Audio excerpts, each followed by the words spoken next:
Hey, what's going on, guys? It's Ben here, back again today doing another video. And the subject of today's video, as you can probably tell from both the title, the thumbnail, and what's on screen currently right now, we're doing a JJ Redick trade video, putting up trade possibilities. Yeah, so I think the Pelicans definitely should be trading JJ Redick. To get into the background a bit, he's having a down year for himself. He's an expiring contract after this season. He's the kind of dude who seems like he doesn't want to be on a rebuilding team at 35, 36 years old. He wants to be contributing to a deep playoff run as a role player and be on a potential championship team. So with all that in mind, I put together some trade packages for JJ. He was a hard player to put together a trade package for because he almost fits into that more of like that buyout market. So, for instance, he feels like when the Warriors and the Spurs picked up David West towards the end of his career, it's kind of like, would anybody really have traded for David West when he was on the Pacers in 2014 to 15? Like that season when Paul George was out, when David West was kind of just like putting up 13 points and 8 rebounds on the Pacers and playing good basketball but just for a team that was going nowhere, and he was an expiring contract. Nobody would have really traded for him because he was making a decent amount of money for a dude that was going to be like your 7th best player on a title team. So for that reason, I feel like JJ's like that.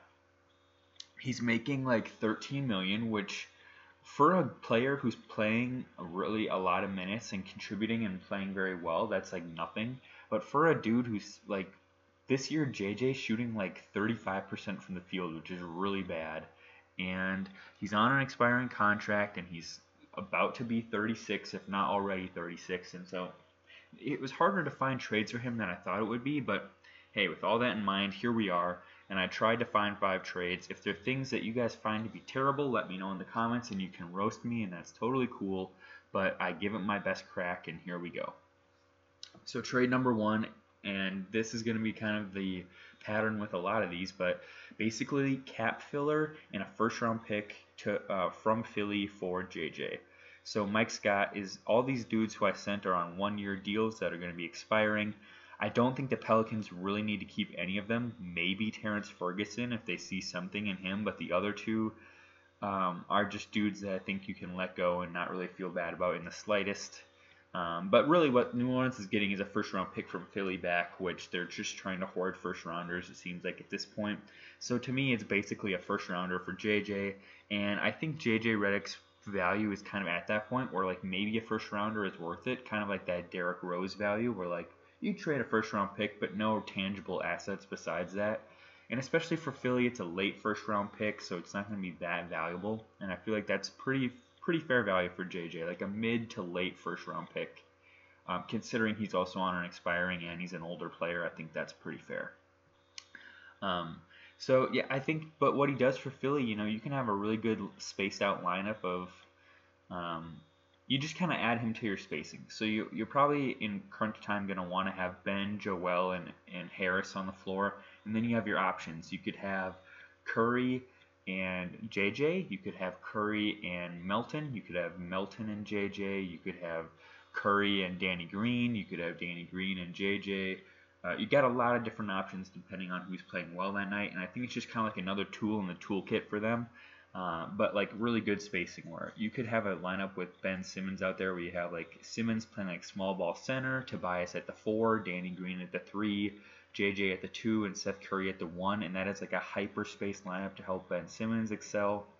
You could have that same lineup, but swap out Simmons for Embiid. What the Sixers always are going to need is spacing, and he just gives them more spacing, so I think he's a good option. Next, I have JJ to the Miami Heat for basically a first-rounder and Andre Iguodala. So initially you might think that this is actually too much value considering what I just said about JJ being worth a late first round pick. So I think that is what they're getting is a first rounder. And then to me, the Heat actually are incentivized to get rid of Iguodala because to me he is making way too much money for the value he's giving a team. honestly, at this point, he's kind of becoming the new Udonis Haslem for the Heat, where he's like playing some minutes, but is he really actually giving you that much value on court? To me, not really, and I think that his minutes should just be really going to Duncan Robinson more, Tyler Hero more. I guess if they acquire JJ Redick, obviously, Jimmy Butler when he comes back, and to me, besides some like tangential leadership qualities, I don't really know what Andre Iguodala was bringing to the Heat. This year in particular, last year in the playoff run, he demonstrated some value, but I just don't really think the Heat need him once they have a healthy roster, and I think JJ just continues to help the spacing.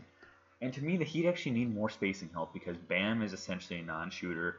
Jimmy Butler, for some reason, refuses to shoot shots outside of like 15 feet anymore. I guess he's like become DeMar DeRozan 2.0 on offense. On offense, don't overreact. I said DeMar DeRozan on offense. But yeah, Jimmy doesn't ever want to shoot, and so they've tried to kind of combat that with Tyler Hero shooting threes a lot, and same with Goran Dragic and of course Duncan Robinson. But to me, I really like a lineup of something like Hero, JJ, Robinson, Butler, and Adebayo. And Robinson, I guess, would be playing kind of small ball power forward.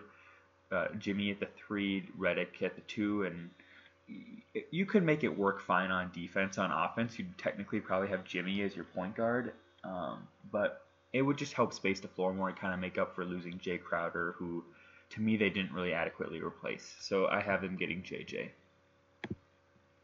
And also, one sec, JJ is expiring, so he gives them more salary cap next season, whereas Iguodala is going to make $15 million after this year, which is a huge overpay. So I think the Heat are actually kind of happy to get rid of that money sooner too. So they're not only trading to get JJ Redick, but also to get rid of Iguodala's $15 million next season.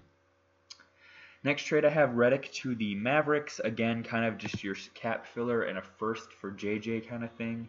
And again, the Mavericks, I think that they'll improve this year and make the playoffs. And for that reason, I don't think a first rounder is as valuable. So I think that they are kind of comfortable giving it up if they have to. And James Johnson, he's a good enforcer, but they have a lot of dudes at the 4 and the 5 spots. They already have Dwight Powell, they have Maxi Kleber, they have Boban, they have Porzingis, they have Dorian Finney-Smith, who sometimes plays small ball power forward. And for those reasons, I don't really think they need James Johnson on the roster at this point. He does play some defense, but his offense isn't really very good, so I don't think they have any issue giving him up, but I don't think New Orleans really wants him for any given reason, so I think you kind of have to also give up a first. And again, like JJ fits really well with the Mavericks, and he makes up for the shooting that they had to trade away in Seth Curry to get Richardson, but I do really like just Curry in the mix here and another option.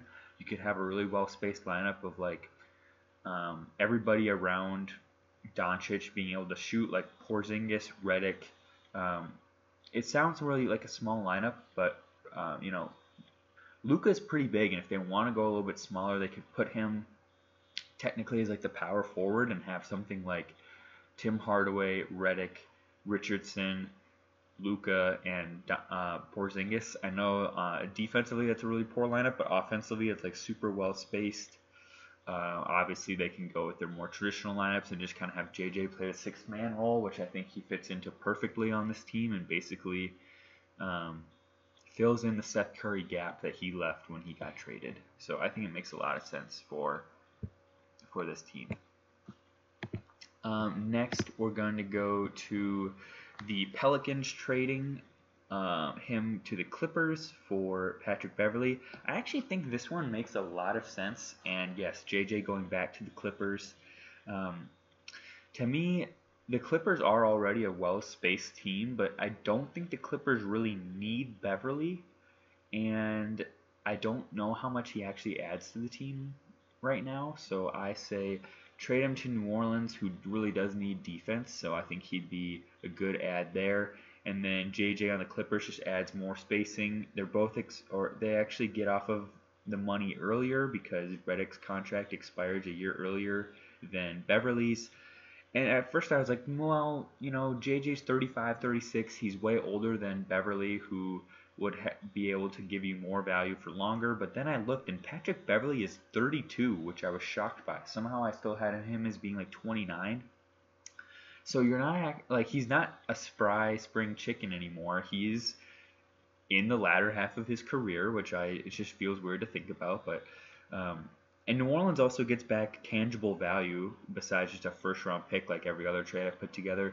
They get back Beverley, who, although it's a small backcourt, Bledsoe and Beverley is a really good defensive backcourt, and obviously you're probably going to bench one for Lonzo as the shooting guard, but the defensive trio in the backcourt of Lonzo, Beverley, and Bledsoe is really, really solid, and I like it, and it's really what this team needs right now. It's just more defense, and Redick, although he adds spacing, Beverley can still shoot it okay, but I think the defense he adds really helps contribute to this team. And as for the Clippers, you just get another option offensively. You know, he's not the playmaker that they need, but he also, he just helps space it better, and you could always use more spacing. So, you know, he allows for PG and Kawhi to drive more and have more opportunities on the inside. So I don't think it's a bad option for them. And then the last one I have here is the most out there one, I think, and it's probably the one I would, if I was going to get roasted on a trade, it'd probably be this one. And it's actually the least JJ Redick centric. It's actually much more about who the Pelicans are getting. So I have the Pelicans getting Terrence Ross and Evan Fournier, and I have the Magic getting Redick, Bledsoe, and a first. And the reason that I think New Orleans does this is this. You have Lonzo. So Eric Bledsoe is kind of blocking him from playing point guard. So by trading Bledsoe, you allow Lonzo to play the point guard spot, which he wants to play. And if you have JJ Redick, he also allows for some... Oh, wait, no. I'm talking about the Pelicans. Where am I going with this? So if you trade Bledsoe and Redick, you can have a starting lineup of Lonzo, Fournier, Ross... And actually, Ross is probably coming off the bench. And then you got Ingram, Zion, and Steven Adams with Ross as your sixth man, who to me is a better sixth man than Redick is. So to me, it makes the Pelicans actually quite a bit better in that it frees up some log jams that they've had at point guard. And then why would the Magic do this? They get a first-round pick, so they kind of improve there. They also get JJ Redick, who can help space better for them than either of the two dudes that they're giving away. Yes, Redick's had a down year, but if you believe in like the law of averages and all that, JJ is going to pick it up at some point. He's also an expiring contract, same as Fournier, so that's kind of a switch there. And Bledsoe, they really don't have anything in the way of point guards. You may think that Cole Anthony is the answer. I think that Cole Anthony is really raw, and to me, I would not be sold on just relying on him. If you are actually trying to make the playoffs, which it seems like they're trying to do rather than rebuild, I think Bledsoe is a way better option than Cole Anthony right now. And Bledsoe gets made fun of and ripped on a lot, but Bledsoe is for the last 5 years, he averages like 47% from the field, like 36% from three, which is like for a point guard relatively efficient, and he gives you like 16 to 18 points per game. So to me, I think he's a decent option for this Magic team, and I think that Evan Fournier was going to leave either way, so you basically, to me, it's kind of like trading Bledsoe for Terrence Ross, and I think Bledsoe plays more defense, so I think he's a slightly better player, but you know, really, I guess it's trading, and you're getting a first-round pick, which to me adds value. So, yes, this is the weirdest one, but I just like it because I think both teams benefit, and the Magic, I think we're going to lose Fournier anyway, so why not pull the trigger? And there you have it. And yes, he blocked Markelle Fultz, but I think that, you know, Bledsoe's played some 2 before in his career. Markelle is 6'5". He could play a little bit of 2. It could work when he comes back. So that's all I got for today, guys. Hope you enjoyed the video. Hope you found it interesting. If you think I'm an idiot for some of these trades, let me know what you think a better trade would be. If you love the trades, let me know that in the comments too. But with that, hope you have a good day, and I'll see you next time. Bye.